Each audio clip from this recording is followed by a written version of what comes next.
بسم اللہ الرحمن الرحیم۔ السلام علیکم دوستو، کیا حال ہے؟ امید کرتے ہیں کہ ٹھیک ٹھاک خیریت سے ہوں گے۔ اگر آپ نے ہمارا چینل سبسکرائب نہیں کیا تو سبسکرائب کریں تاکہ آنے والی ویڈیو آپ تک آسانی سے پہنچ سکیں۔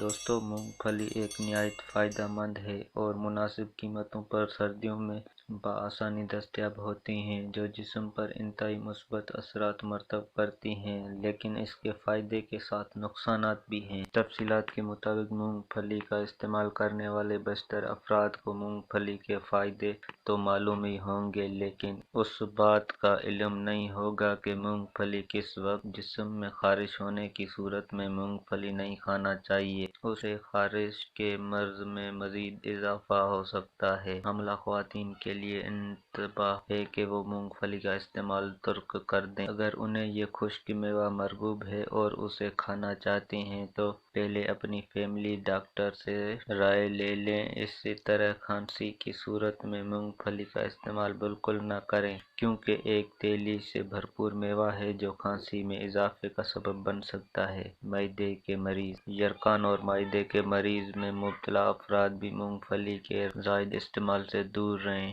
تاہم کم کھانے سے انہیں کوئی خاص نقصانات نہیں ہوگا۔ سانس کے مریض، سانس کے مرض میں مبتلا یا دم کے مریضوں کو بھی مونگ پھلی کا استعمال فائدے کے بجائے نقصان میں مبتلا کر سکتا ہے۔